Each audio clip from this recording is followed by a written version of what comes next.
There was a time when almost every teenage girl wanted to be Effy Stonem. The dark-haired girl with smoky eyes, grunge clothing, who barely spoke, always had a cigarette between her fingers, and partied like there was no tomorrow. She was the blueprint for the sad girl Tumblr era, the ultimate not like other girls archetype. Edgy, mysterious, intellectual, tortured, and impossible to fully know. And that emptiness is exactly what made her so alluring. This is the story of a girl who became a canvas, one onto which everyone projected their own fantasies, anxieties, and desires.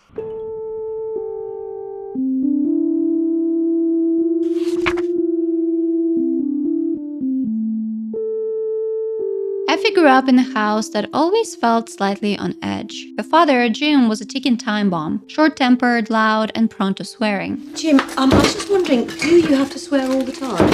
Her mother, Anthea, was quiet and somber, though she had her quirks as well, like telling dirty jokes. Maxie's mum says your jokes are filthy. Jackie probably was thinking about someone else, right, Anthea? Yeah.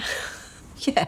Effy and Tony learned early that emotions weren't straightforward at home. Jim's outbursts rarely led anywhere, and Anthea was almost always guarded, keeping her true feelings to herself. Both siblings took after their mother more than their father. Tony turned that lesson outward, manipulating situations so no one could hurt him first. Effy turned it inward, becoming silent, cautious, and always observing, revealing almost nothing of herself. Vulnerability was a risk, and the name Stonem suited them perfectly. Ironic, since the only person who wasn't stone-like was the man who gave them the name. Compared to the other Skins families, the Stonems seem almost normal at first. Jim goes to work and makes offhand women's jokes. I've got to go actually. Washing. It's work never done, eh? Yeah, haha. Anthea stays home, keeping the household together. In Skins the novel, it's even revealed that the family used to go to church every Sunday. Quote, back when Dad fancied himself as quote-unquote spiritual. Total bollocks, obviously. End quote. Anthea and Jim clearly love their kids. They care and they worry for both Tony and Effy. I don't think there is favoritism, but attention shifts depending on who needs it most. In season 1, Effy gets a softer treatment since she's younger. What is so sexy about thighs? He's not in front of Effy, Jim. Jim checks on her at night, makes sure she's in bed. Let's always check up on that baby girls. It's what we do. It's clear that there are rules in the house, probably stricter ones for Effy, but she breaks them anyway. Even then, Jim rarely raises his voice with her, and when he does, Anthea usually steps in. Did I say do it yet? No, look, Jim, Effy's rolled a 5. Oh. When Effy stopped speaking as a child, they sent her to therapy. When she overdosed, they sent her to an expensive private girls' school, blaming Tony for not taking better care of her, rather than facing their own responsibility. I've had enough of listening to you. You and your horrid little ways. Always at other people's expense. By season 2, the balance flips. After Tony's accident, the house revolves around him. Jim becomes protective, and Anthea sinks into depression, starts taking Tony's pills, and stops functioning. And it's Effy who, in her quiet way, keeps the family afloat as best as she can. In her unseen season 1 episode, right after her overdose, Effy tells a story called Pop about a brother and sister. The sister lives in a bottle of lemonade given by her parents, which she can't survive without. On the surface, it's protection, but it's not real care. She's essentially abandoned. The brother is left outside, starving. The sister can see him, but can't reach him until she drinks all the lemonade and frees herself to help him. The story can be read in 2 ways. In one reading, Tony is the golden, loved sister and Effy is the lost brother who needs saving. The lemonade represents the attention he receives, his self-image. After her overdose, Tony begins to change, wanting to be there for Effy and those he cares about. In the other reading, Effy is the sister trapped by her parents' protection and her own guarded walls, with Tony as the brother who needs her. She witnesses his accident and helps him through rehabilitation in season 2. Here, the lemonade represents Effy's muteness and isolation, which she partially overcomes after Tony's accident. Overall, this little story captures Effy's attitude toward her family. Her parents provide for her and are trying to keep her safe, but they aren't emotionally present in the way she and Tony need. That's why Tony and Effy have such a special bond. Effy looks up to her brother a lot and emulates his behavior, especially in season 1 and 2. Your brother's really nice. He's not nice. He's amazing. She knows how to use people for her own advantage, and she's as charming and seductive as he is. They very likely learned from each other, since Tony respects Effy as well and considers her to be a very intelligent person. I know Effy. She's cleverer than this. In fact, she's the cleverest person I know. Another person with whom Effy shares a unique connection is her mother, Anthea, who, similar to Tony, can see through Effy's carefully constructed facade. That Effy is just pretending to be this cold and collected, nobody can break my heart type of person. And I know that she has got so much love in her heart that the thought of letting it out, showing her cards, scares her to death. Anthea has always recognized the intensity inside and around Effy. In Anthea's words, when Effy was born, she could tell her daughter was going to be remarkable. The energy she carried was overwhelming, almost frightening. Holding Effy, as Anthea says, was like holding a beautiful bomb. Before she hit the world, she was this fire, heating every bit of me. So intense, burned. It's no coincidence that Effy's episodes in season 7 are titled Fire. Effy preferred to keep to herself from a very young age. Anthea recalls a moment when Effy was 4 and they were playing hide and seek. Anthea searched for hours, and when she finally found Effy, She just smiled. You know that Effy smile that means you don't know me at all. You never will. even then, Effy already showed the traits that would define her later: independence, secrecy, and a quiet need to protect herself emotionally. Anthea shows her care in subtle ways, which likely shaped how Effy learned to manage emotions by holding them in, staying silent, and waiting for things to settle instead of speaking up. In Skins the novel, Effy remembers how her mom used to comfort her when she was little. Quote, "I sat in the kitchen with my hands in my lap. It was the way I used to sit when I was a kid. After I'd got upset or Tony had tried to beat me up or something, Mom would just move around the kitchen making me things. Hot chocolate, a boiled egg, silently comforting me." End quote. But Effy's childhood wasn't as bad as her teenage years, when her relationship with her mother completely fell apart, first because of Anthea's depression and later because of her affair, which finally breaks the family apart. Tony's accident is a big wake-up call for Effy. It forces her out of the background and straight into the center of the family's chaos. Just when she's supposed to be guided by her parents and brother, she becomes the only functioning person in the house. In season 2, Effy is still sympathetic towards her mom, but she's hesitant to face the truth that Anthea's problems are bigger than what she can fix. Is she mental? No, just tired. Like any child, even in the most dysfunctional home, Effy wants to keep her family together. The uncertainty of losing it all feels scarier than the familiar mess she already knows. That's why in her episode in season 2, Effy tries to fix everything. She cleans the whole house, makes Anthea look presentable, sorts out the Tony Michelle and Sid Cassie drama, all to create an illusion of order, so that when Jim comes home, everything looks fine, like the family everybody remembers is still there. But as it turns out in season 3, that is not enough. After Tony leaves home for university, it all finally crumbles down. You would expect the parents to finally focus on Effy and her problems, but surprisingly, she's more neglected than ever. Anthea is still consumed by her depression, chasing the spark that would make her feel alive again, and she finds that spark in an affair with her husband's boss. After this, Effy feels nothing for her mother except anger. Once Jim leaves home for good after discovering the affair, Effy avoids spending time in the same space as her mother as well, preferring to be at the water park near her home. In Skins the novel, Effy's true feelings about her mother's neglect are revealed during their heated argument on their vacation in Italy after season 3. Quote, "I was sick of saying Anthea, you are a neglectful, selfish bitch. Once I thought that I could trust you. I thought you would look after me, notice stuff that was happening with me, but you never could do that. You've always been so wrapped in your own self-induced shit." End quote. Anthea responds, quote, "I'm sorry, you're right. I was very depressed. I knew I'd things up with your dad. It felt like the world had caved in on me. I couldn't see you or what was happening with those boys." End quote. Anthea's feelings towards Effy are complicated. She loves and admires her, but there's a quiet, melancholic envy too. She sees her beautiful daughter moving through the world with ease, attention, and time that she feels she's lost. And that, along with her depression, keeps her distant from Effy and partly explains the neglect. Quote, "When we got here, I felt so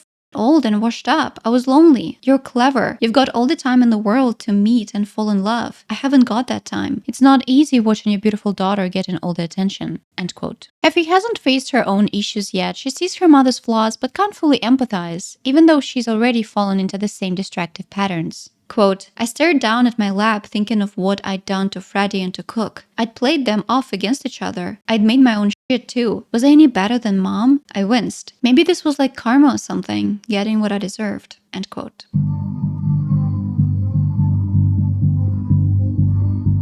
Effy's psychological struggles are central to her character. Whether Skin's writers planned this from the start is unclear, but for now I'll go through what the show reveals about her mind from season 1 to 7, saving my own criticism for later. Effy's first video diary is a creepy one. She's burning different dolls over a candle while her thoughts run non-stop in her head, almost backwards. It's hard to make out exactly what the voice is saying, but you can feel the chaos inside her head.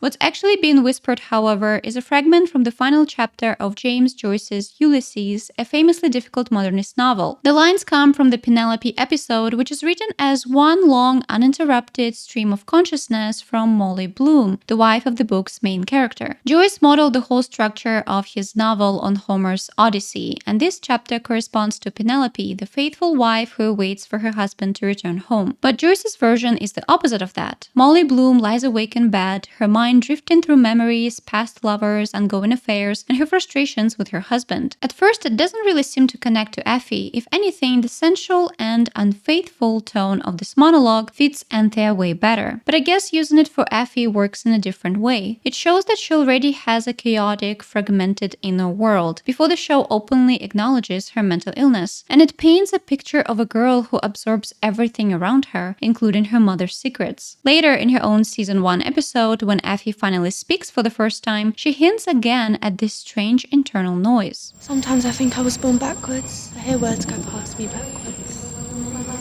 This can be read metaphorically as depressive negative self-talk and alienation that she feels like the world's out of sync with her, or literally as early auditory hallucinations. The second interpretation seems stronger since by season 4 the voices fade when Effy is on medication and return when she has another breakdown. I can hear the voices again. What stands out most about Effy in season 1 is her refusal to speak, which has led some to speculate that she may struggle with selective mutism, an anxiety disorder where a person becomes unable to speak in certain situations or around specific people. Effy doesn't talk to her parents or to Tony's friends, for example. Why don't you speak, Effy? Does nobody ask you why? I've already mentioned how she tends to internalize the stress of her home life, but since Effy doesn't come across as anxious in the traditional sense, especially in season 1 and 2, it's hard to say how much of her silence is something she chooses and how much of it is something she can't control. Effy did try to explain her silence once on her blog by comparing herself to Clara Bow. Clara Bow was a silent film star who struggled with the transition to talkies when movies started having sound and actors had to speak on camera. The microphone terrified her, and she felt that the new sound technology was limiting her movements and expressions that she was known for. Effy sees herself in that. She can speak, but the act of speaking feels like exposure. Silence is definitely a protective tool. By not speaking, Effy avoids conflict, judgment, and showing vulnerability. The moment words come out, Effy risks losing control of the image she's so carefully built. Like Clara Bow, Effy shines in silence. And if you think about it, if Effy's head is already full of noise, talking might actually feel overwhelming. Maybe she's scared of saying something wrong or nonsensical. Even when she starts speaking more later, she still doesn't say much. Every word seems thought through, like she only has a limited number of them to use. Where are we going at? To pick up. Pick up what? It makes sense that she's not a chatterbox like the girlfriends she surrounds herself with. For instance, Julie in season 1, then Pandora, and even Jane, Effy's co-worker in season 7. They help Effy drown out her own internal noise. That's also why I think she loves partying. Every time you see her on the dance floor, she looks at peace. In this moment, she can't hear the voices in her head. So for Effy, drugs and partying act as a form of self-medication. I'm not sure how big of an inspiration Clara Bow actually was for Effy's character, but even just a quick look at her Wikipedia page shows some similarities. Clara also had to take care of her mentally ill mother. As soon as Clara started speaking in films, her mental health began to fall apart, and at one point she was even reportedly diagnosed with schizophrenia. There's also this description of her relationship with her husband, quote, "She became socially withdrawn, and although she refused to socialize with her husband, she also refused to let him leave the house alone," end quote. That immediately reminded me of Effy's relationship with Freddie in season 4. Similar to Clara Bow, once Effy starts talking more, her life starts to spiral. Tony's accident is the first huge shift in Effy's life. Suddenly, she can't rely on him anymore. Then her parents' divorce shakes the foundation of everything she's known. That safety net is also removed. On top of that, there are choices she makes herself, partying harder, taking all sorts of drugs, and fueling the drama between Cook and Freddie. All of this slowly pushes Effy into a depressed, unstable state. In season 3 and 4, every time Effy begins to lose her grip, when she becomes depressed or shows new psychological symptoms, a full moon appears in the background. Cassie had her apple, Effy has her moon. Fire is another recurring symbol. In season 1, Effy's constantly playing with her lighter, burning all sorts of objects with it. By season 3 and 4, that small spark turns into real fires that you see in all of her important episodes. Interestingly, Clara Bow, whom Effy compares herself to, was once nicknamed the Brooklyn Bonfire, before becoming known as the It Girl. As I've mentioned before, fire represents Effy's intensity, her destructive energy that seems to consume both herself and those around her. The moon, on the other hand, symbolizes Effy's subconscious mind. Historically, people believed that the full moon could trigger erratic behavior or mental breakdowns. Effy's first signs of paranoia appear in season 3 during the camping trip, a tense and overwhelming situation. She sees Freddie with Katie and finds out Pandora has been sleeping with Cook. And then she takes wild mushrooms, which heighten everything she's already feeling. She starts hallucinating, bugs crawling on her, noises, a creeping sense of danger. When Katie confronts her, the situation spirals. Aw, look at you. You're like totally bonked, aren't you? In Katie's own episode, you see that she's capable of getting physical and fighting for what she wants. But from Effy's point of view, it feels much worse. Her perception is distorted. She believes Katie is trying to kill her, so she reacts by hitting her with a rock. The next morning, when Katie is missing, Effy finally realizes it wasn't just a bad trip. She calls Tony, panicked, disoriented, and tells him what happened, and asks him to call the ambulance. It's one of the few times Effy actually asks for help. Because I just fucking can't, okay? Just send an ambulance, will you? What follows shows Effy's usual pattern, shutting down and avoiding everything, including her own feelings. She doesn't seem to tell her mother everything, but Anthea knows something is wrong. She helps her bathe, puts her to bed, and tries to calm her down. Meanwhile, Katie's mother wants her punished, her friends won't listen, and Effy shuts down completely. Instead of apologizing or explaining, she runs away with Cook. By the end of the season, she leaves both him and Freddie behind and goes to Italy with her mother. On that trip, Effy and Katie actually mend their relationship. Sort of. Quote, "We steered clear of mentioning the obvious bond between us, Freddie. Instead, in a bizarre kind of parallel universe type scenario, me and my nemesis actually found ourselves having a laugh." End quote. Even then, something still feels off. When Effy comes back in season 4, she looks fine, cheerful even. Her decision to commit to Freddie feels like she's trying to prove she can be normal. Effy never deals with her actual problems or slows down her self-destructive habits. She replaces all that noise with a different kind of obsession, love. She and Freddie isolate themselves completely, living in a blur of drugs and alcohol, which makes Effy feel more detached from reality. Eventually, all of this triggers a full psychotic episode. Effy becomes convinced that she's going to die. She starts cutting out pictures from books and magazines, crashes, disasters, death scenes. Easier to accept. Accept. The end. What end would that be? Mine. Then she throws a goodbye party, but when people actually show up, she panics and hides under the bed. I don't want to be on my own.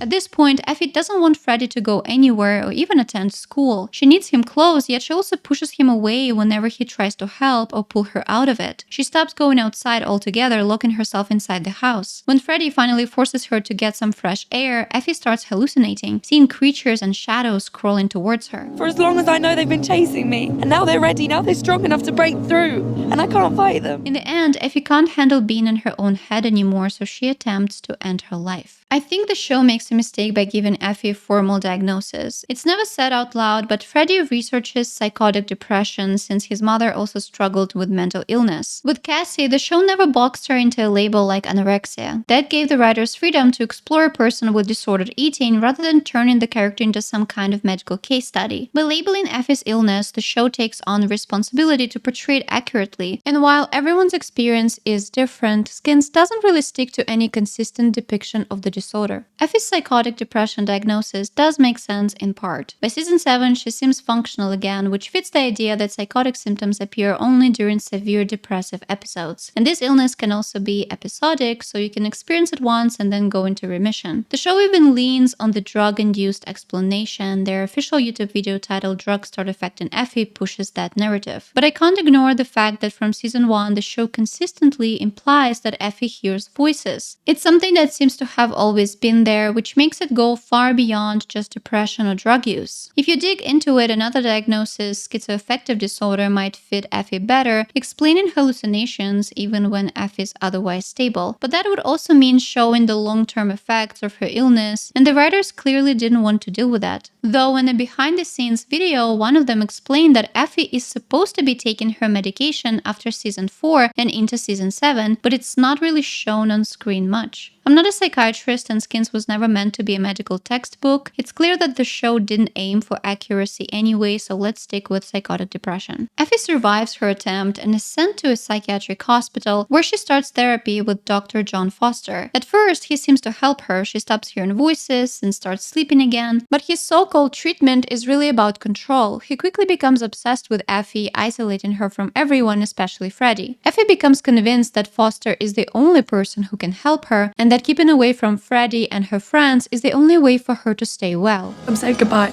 I have to. Well, to everyone. To me.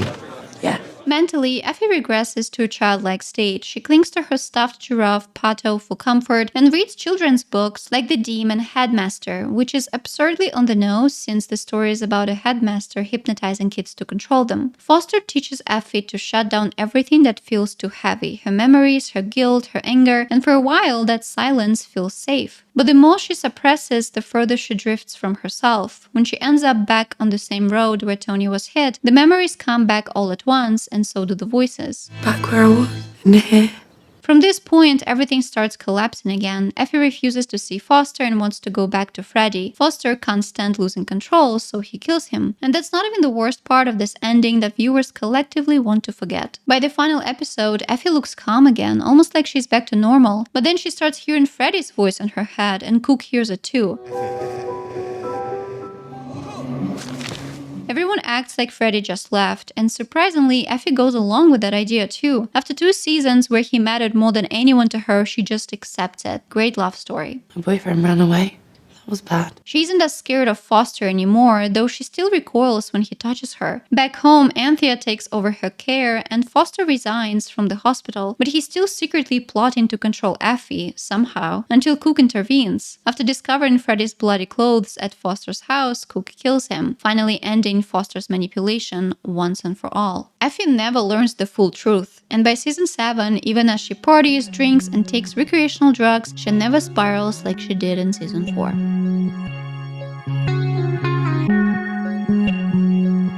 Everyone who gets close to Effy sees something they want in her. She becomes a mirror for their desires, a canvas they can paint their best selves onto. Cook reflects his fire and anger while finding grounding. Freddie seeks purpose and the chance to save someone. Pandora gets a glimpse at confidence and social ease she feels she lacks. Effy doesn't just reflect the people around her, but the audience as well. She's the only character besides Rich in season 6 who breaks the 4th wall, doing it 3 times in the first 2 seasons, but never again after that. Early on, she embodies the show's self-awareness. She acts as the audience's guide, especially during chaotic conflicts. Sometimes she says exactly what you as a viewer are thinking. What are you talking about? Michelle. I tried.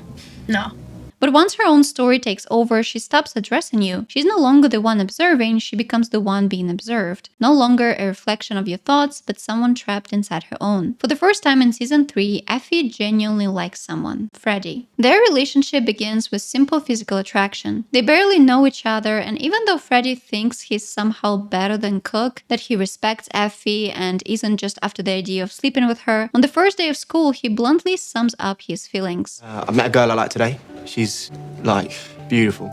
Effy has cultivated this too cool to care exterior. She can't just go to Freddie and say what she feels. Being vulnerable means losing control over how others perceive her. She might also fear that her mental struggles could be too much to handle. Or maybe deep down she knows there's not much under the surface. That the person everybody sees in her doesn't really exist. She's just like everyone else. She's not that special. Do I ever get to be upset? Do I ever get to be anyone but me? So she creates games, manipulates situations like the Cook versus Freddie competitions. It's easier for Effy to mindlessly sleep with Cook, to have fun with guys whose names she doesn't even remember. Who's this?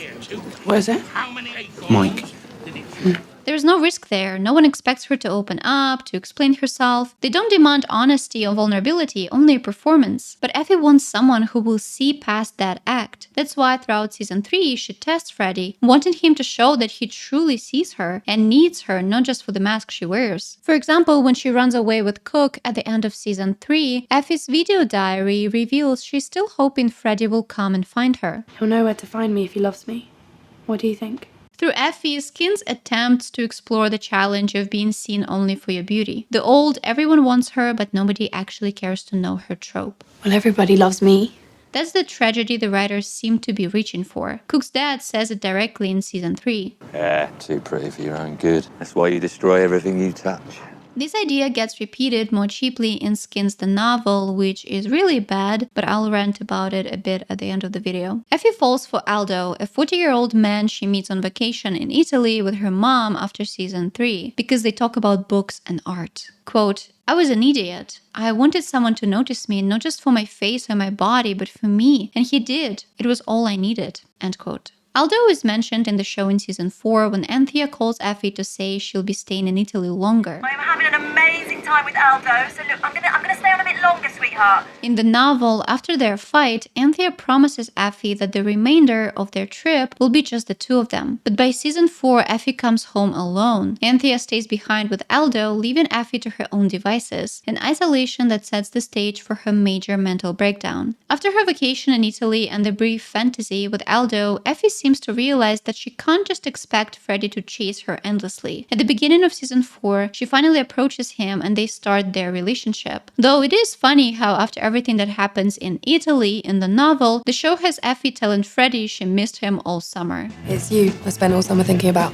I don't think Freddie is the person who understands and sees Effy the way she wants. What they have isn't some grand tragic love story, but just a first love that is driven more by projection and fantasy than genuine understanding. The show tries to explain Freddie's need to help Effy through his past. His mother's mental illness and death left him feeling helpless, and he blames his father for not doing enough. If your mum could see this. Well, she can't, can she, thanks to you? That guilt turns into a pattern. He becomes someone who looks after people. Cook is basically the first baby he babysits, and that becomes their biggest conflict in season 3. I'm tired of you, mate.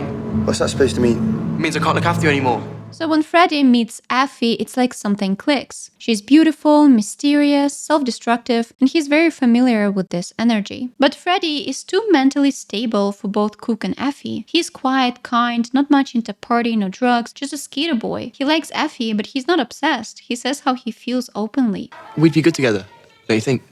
No. Before Effy's mental state starts declining, Freddie's interest in her is mostly first love fascination. He's drawn to her beauty, mystery, and the challenge of her detachment. But once Effy begins to struggle mentally, everything changes. Her instability mirrors something from his past, and his desire to help her grows overwhelming. He tries to rescue her the way he wishes someone had rescued his mother. The soft, kind skater boy becomes a lost stoner, careless about his future, his friends, and his hobbies. The relationship consumes him so completely that his family barely recognizes him. You look like a dosser. You act like an animal. Who are you?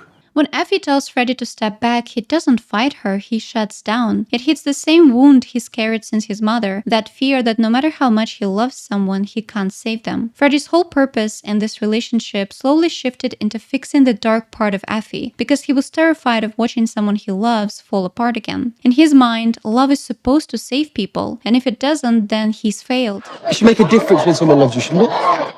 By the end, he just feels useless and powerless. That's why he packs his bag and tries to leave until Cook stops him. Leave her. She broke my heart, man. She broke my heart as well. You broke my heart. I bet you've broken hers at some point. In this moment, it might seem like Cook cares for Effy more than Freddie does, but it comes from his chaotic, neglected background. He always needs to compete for attention. Effy's another prize to win, prove that he matters. But Freddie is a bit different. Freddie is the only person who's ever seen him for who he is. If Freddie gives up on him, it confirms to Cook that he's a nobody, that he doesn't even deserve to have a friend. In the end, neither Cook nor Freddie ever gets to know the real Effy. When she's with Cook, it's all about chaos, party, sex, and escape. You'd think things would be different with Freddie, but the show almost repeats the same pattern. Effy does try to open up when she's with Freddie. From season 1 to 3, her worldview is rooted in cynicism. Don't trust, don't forgive, feelings make you weak, love is pointless. Love, love, love. What is it good for? absolutely nothing. In season 4, there's a sudden switch to her. She's more hopeful, she's willing to give a serious relationship a chance. She says things like, life isn't perfect and love has its challenges. Life's too short. Nothing's ever perfect. You know? Yet her mental struggles overwhelm her, and she interprets her breakdown as being because of love and because of Freddie, though it's really not about him. It's her own patterns of numbing, escaping, and holding people at a distance catching up with her. Effy keeps a distance even with her closest female friend, Pandora. Effy and Pandora's friendship mirrors Tony and Sid's in a lot of ways. Pandora looks up to Effy the same way Sid looked up to Tony. And just like Tony, Effy enjoys this dynamic. She likes having that influence, being the one who knows better. But unlike Tony, Effy never gets the emotional resolution. Tony tells Sid he loves him, cries when he leaves for New York. The show captures the complexity of that friendship in a very nice way. With Effy though, her emotions are always locked away. You can tell she cares about Pandora somewhat, like when she doesn't tell Thomas that Panda slept with Cook, or when she quietly checks on her to see if she's okay. If something's up, I can help you. Still, Effy's ego often gets in the way of admitting she's wrong, especially if it means being the first to apologize. You can see it at Pandora's birthday party. Effy doesn't stop the other girls from ruining it. Instead, she lets the chaos play out and uses it as an excuse to escape into drugs and booze. It was a joke. It wasn't even me. It's a perfect snapshot of teenage self-absorption, the idea that only your own suffering truly counts. It's always you. You do everything you like just because you're depressed because your mum's getting whacked at the pants. Effy doesn't care for Pandora the way Pandora cares for her, and Pandora knows it. She's not as naive as everyone assumes. But you don't make enough effort, Ev. I'm just there to laugh at. You don't know me. Like when Effy asks her why they're friends, and Pandora lays it out in a simple way, an answer which also exposes how small she feels compared to Effy. You're my pal because you're the coolest ever, and I'm yours because I'll totally do anything you say, and none of your boyfriends ever want to serve me because I'm useless. There's always a layer of subtle condescension in Effy's responses to Pandora. It's not outright mean, but there's always an emotional distance even when Effy knows Pandora has a point. What's there to Effy? Sex. Wow. In season 4, Effy and Pandora's relationship doesn't get much attention. They seem fine, and Effy is much nicer to her following her shift to a more optimistic persona. She even advises Pandora not to forgive Thomas for cheating right away, which also shows Effy's own way of protecting her own feelings by keeping a careful emotional distance. He needs to think about what he did. As the story of the second generation ends, Effy remains an unopened case, a mystery that never asks to be solved. She slides into normalcy as easily as she falls into madness. You're never shown what she feels when Freddie disappears from her life. Maybe that's the point. Maybe Effy was never meant to be understood. Maybe the writers wanted her to stay unreadable, a blank space for you to fill with your own hopes and uncertainties. I think that's what happens. You start deciding what she feels, what she means, why she does the things she does, how irritating it is to watch her go from sharp and self-aware to careless and lost, because the version of her you build in your head no longer fits, because she's just human after all. Who didn't want to be the girl who walks into a room and turns heads, who always seems a step ahead, who's smarter, cooler, and more untouchable than anyone else? That fantasy of effortless control and beauty, that's what Effy became for so many. By the time you see her again in season 7, that spell starts to break. Like Cassie, she's not some untouchable mythic girl anymore. She's just ordinary.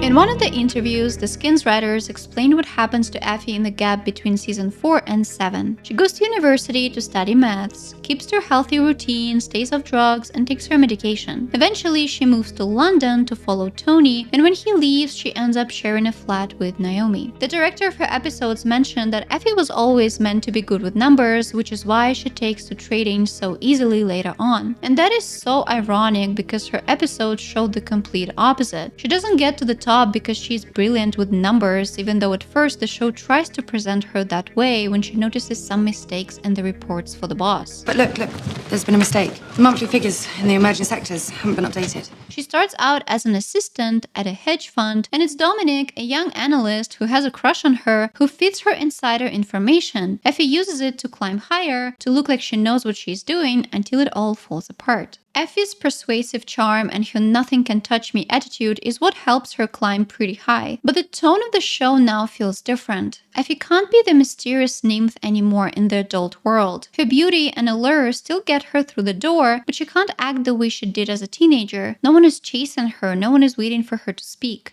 Emmy, is it? Effy, Her boss, Jake, who it seems was picked to look like Freddie on purpose, isn't drawn to her beauty or her mind, but to what she can do for him. She can make him money, and for the first time, Effy is the one being played. I had some help. There's nothing wrong with that. Some more of that would be good right now. Could you make that happen? The show tries to make this her moment of accountability, something Effy's always managed to escape. When she was spiraling in her teens, skipping school, failing exams, the teachers still passed her just to protect the school's reputation. That's the most literal way of showing how she's always been able to avoid the consequences of her actions. Same with hitting Katie, even if it was drug-induced. Effy's world has always bent around her, but here, for the first time, it doesn't. The show decides to make her face the most direct kind of punishment, the legal kind. She has to go to jail. In her personal life, at first, you see the familiar Effy behavior. She's emotionally shut down both from those around her and from the viewer. She's surprisingly cold to Naomi when it's revealed that Naomi has cancer and is going to die. Part of it is her obsession with work, money, and trying to please Jake. Maybe it's also that the situation reminds her too much of Tony, the helplessness, the grief, and it's too jarring for her to process. Or maybe it's just to show how hard it is for Effy to be vulnerable in general. I always thought she was secretly more caring than that, but here it becomes clear how closed off she really is. Effy is like an emotionally unavailable father. She can show up, she can provide, but she has no idea how to comfort someone or make them feel loved. This is where you reassure me. I'll be fine. It's really good. Yeah, thanks. You've put my mind at rest. Thank fuck. Her romantic situations are complicated once again. She still uses her sexuality as a way to soothe herself when things feel out of control. When she learns about Naomi's diagnosis, she runs to Jake and sleeps with him. Later, when Dominic shows up at her place to say he's being investigated and might go to jail, blaming Effy, she kisses him too, like that could somehow fix it. It's hard to tell how much any of these people actually mean to her. Does she love Jake? Does she care about Dominic? Is she scared for Naomi? In the end, the show kind of rushes Effy's emotional moments and neatly resolves everything. And she does make the right choices. Yes, she felt her relationship with Jake was serious, but when he blamed her for everything, she decided to tell the truth and name him too. Jake's a nice man, but he's weak and he's greedy. I thought it was real. Yes, when she decides to come clean, she tries to protect Dominic. Please, please don't go after Dom. He doesn't deserve this. Dominic's not the important one here. And yes, she cared about Naomi enough that even though Naomi had asked her not to tell Emily about her cancer, Effy couldn't hold it in, even though it was nearly too late. You didn't even deserve this time with her. You stole it from me. She wouldn't let me. I'll never forgive you for that. And then there's the ending. Once inside the police car, Effy gives her signature smile. But it feels so wrong. Even after everything, it seems like reality still hasn't touched her. I wish she'd looked into the camera to show that sudden moment of realization, oh shit, I'm not getting out of this. By the end of it all, Effy Stonem remains as elusive as ever. Season 7 strips away the glamour, the mystery, and even the magnetic danger of her youth, leaving a woman who's chasing money and survival, and beneath it all, there's almost nothing there. The saddest part is looking back and realizing that at one point, you worshipped a fictional girl who, beneath the dark eyeliner and cryptic stares, was almost empty. The show never really builds her from the inside out. There's her mental illness, yes, and a carefully maintained aura of mystery, but what else? Season 1 and 2 showed a girl who was smart, attentive, and capable of quietly caring for others. Someone who could love and be loved. Someone more than just distraction and beauty. By the end, the journey barely moved, leaving behind the myth and almost nothing of the girl.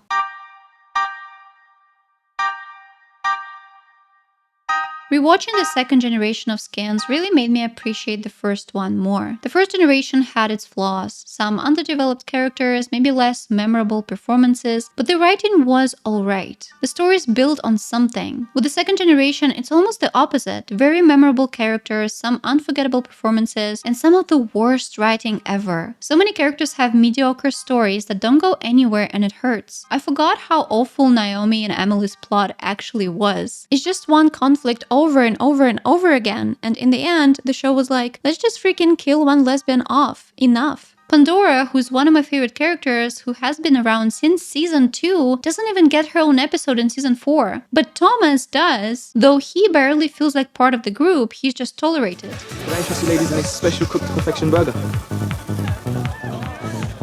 I don't think so. The ending of season 4 and Freddie's death is too wacky, even by Skins standards. On one hand, the chaos is part of the show's charm. It's always been a mix of different genres, tragedy, comedy, and teenage delusion, but still, I can't stop thinking about how wasted that season feels. There is a subplot early in season 4 involving a random girl Naomi once slept with. And I wish that death would have been given to an actual main character. It could have even been Effy. Rather than an out-of-nowhere violent murder of Freddie, the show could have tackled a real and present issue for teenagers. I've seen a lot of people online say that Freddie is boring, and he is, and the writers were weirdly aware of how dull and doomed his dynamic with Effy was. Naomi literally foreshadows Freddie's fate in her Hamlet's explanation. So, he goes mad and off about Ophelia, and ends up so boring, somebody has to kill him. Every time I come up with some sort of criticism for the show, I end up thinking, well, they're teenagers. It's supposed to be messy and stupid, and this is how it is. But that's such a lazy excuse. Being a teen show doesn't mean there is no emotional depth or logical character development. Skins hides bad repetitive storytelling behind that chaotic youth aesthetic. And Effy, God, you can try to connect the dots in her story, but it really doesn't make any sense. You are such a cliche. Her character is inconsistent from start to finish, and her nobody breaks my heart, everybody loves me act is just tedious. No more, ooh, I'm so fit and mysterious. It feels like every time a new writer stepped in, they just invented a new version of her. Her mental illness storyline is one of the show's most exploitative choices, used as decoration and something to add depth, because her entire arc boils down to a recycled love triangle. A premise that, by the way, could be compelling, but instead feels repetitive and draining. Effy from season 1 and 2 wouldn't have the problems of Effy in season 3 and 4. They don't feel like the same person when you watch it. And the novel, it's painful to even think about. Effy falling for a 40-year-old man feels out of character, but it could almost make sense. She craves real validation, and Aldo gives her the kind of focused adult attention her friends never do and her parents never did either. In the story, they talk about books and art, which is supposed to show he sees her for more than her beauty, but the irony is that the show never gives Effy a chance to be more than the sad pretty girl. She could have these conversations with her peers, but the writers don't allow it. The novel still skips all the nuance and turns straight into an over-sexualized, clumsy, exploitative fanfiction. Here's a peek into how it handles Effy's thoughts about Aldo. Quote, "As he turned to face me, my eyes fell to the belt of his trousers. I thought about my mouth on his and climbing on top of him, feeling him fill up my cunt. Stop, Effy, don't do anything stupid." End quote. Another example of Effy getting turned on by her mother and Aldo. Quote, "Eventually, I crawled back into bed. It was still early. I lay for a while, listening in a kind of curdled fascination to the two of them. I must be really twisted because a part of me felt turned on, not by her, but by the sound of him doing it to her. But the bigger part felt disgusted." End quote. Season 7 might be the closest Effy comes to her original self, but overall, even though I do appreciate it for what it is separately, I really dislike how different it looks and feels from the original show. Like it's ashamed of being Skins. I understand the intention, they're not teenagers anymore, life isn't wild and romantic, but the series that once felt revolutionary suddenly looks ashamed of its own style that made it unique. The creators decided to distance themselves from everything that once made these characters iconic. They felt like ignoring Cassie and Effy's mental health or pretending their pasts don't exist makes the writing somehow deeper, and it doesn't. It just feels detached and pretentious, like they're punishing the audience for still caring. It's just annoying that the writers knew what the audience wanted and still went against it. I see it with some viewers too. People who once liked Effy, reposted her quotes and gifs, wanted to be like her, now feel embarrassed by their teenage selves. They distance themselves from the other crazy fans who found her cool, or blame the show for romanticizing her, for making them fall for an illusion. But I find that kind of sad. I think it's better to understand yourself, to see where you were at that time and why you connected to something like this. It wasn't just this show or this character, it was your longings, fears, and secret wishes. And that's something to acknowledge, not deny. Effy was the epitome of teenage cynicism, the fantasy so many girls and people in general fall into at that age, wanting to be beautiful, mysterious, desired, the kind of person the world stops to look at. There's no shame in that.